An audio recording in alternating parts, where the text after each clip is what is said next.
You were pretty quick to criticize the people of Houston for wanting to build, you thought, McMansions, but you don't criticize your own university? You don't see the hypocrisy in that? Hey everyone, welcome back to the channel where we dive deep into the most compelling moments in politics. Today we've got a real gem for you. Senator Kennedy starts off by questioning Professor Keenan, who's been very vocal about criticizing Houston residents for building large homes. But here's the kicker.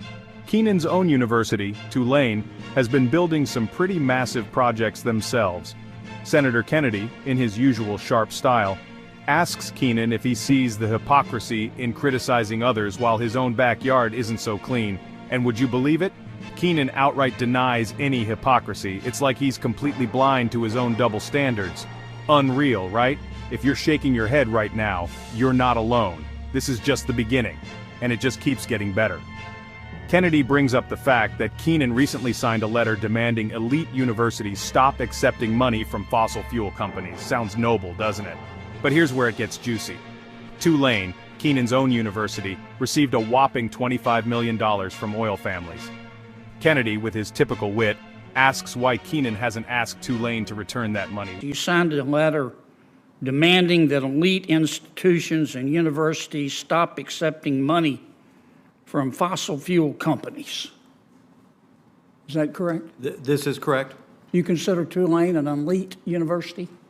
I would like to think that we have a high standard of excellence in our education and our research. Okay. Well, the Murphy family of Murphy Oil and the Deming family of Murphy Oil have recently given Tulane $25 million. Have you called on Tulane to give that money back? Well, it's not, they didn't give that money to my unit or the department or school that I work in. Have you called on Tulane to give that money back, or you think that's okay for them to keep it? It's their prerogative, not mine.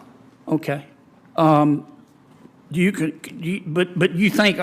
yet you just signed a letter saying that all elite universities should refuse fossil fuel money. Did you put a footnote in there and say, except my own? Well, what I'd like to say, Senator, is that I believe it raises a conflict of interest for those that research climate change that are supported by the fossil fuel industry. Yeah, but then why don't you ask Tulane to give the $25 million back? Well, I think in the context, if that money were to be used to support climate research, information, disinformation, or whatever it may be, then that may be an appropriate conflict of interest. But I think in the context of which you don't see the hypocrisy here? It is a hypocrisy in those that may read and interpret it as such. Maybe it's like Washington. If there weren't double standards, there wouldn't be standards at all. Let me ask you this. You also participated in another article here criticizing Houston for building new buildings and McMansions. And you said, I'm going to read your quote. I don't want to misquote you, Professor.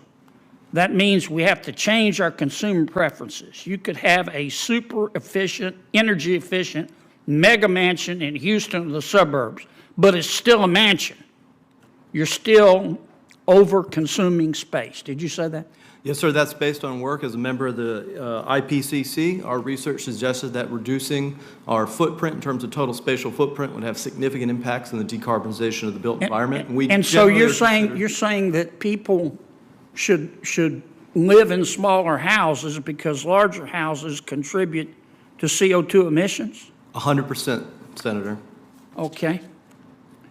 Well, recently, Tulane finished the Commons. It was 77,000 square feet, $55 million. Recently, Tulane finished the Gold Ring Woldenberg Business Complex, $35 million to complete, 92,000 square feet. Boy, that's a McMansion. Mustapher Hall, 23,000 square feet. Paul Hall, 36,000 square feet. Richardson Hall, 50,000 square feet. Housing redevelopment phase 1, 230,000 square feet at Tulane. Have you called upon Tulane to stop these buildings? Sir, the habitable space within those units are roughly the size of the conference room back there and are indeed quite small. But they contribute to everything that we do, sir. Does the Commons contribute more to climate change than a McMansion in Houston? You were pretty quick to criticize the people of Houston for wanting to build, you thought, McMansions.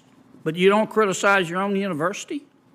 I don't find that to be equivocal comparison between space meant for students who must reside at a university. You don't see and the those that- hypocrisy in that? Wow, what a debate. Senator John Kennedy really laid bare the contradictions and hypocrisy, and it was something to see. If you enjoyed this breakdown and want more of these epic takedowns, don't forget to subscribe and ring that notification bell. Thanks for watching, and I'll see you in the next video.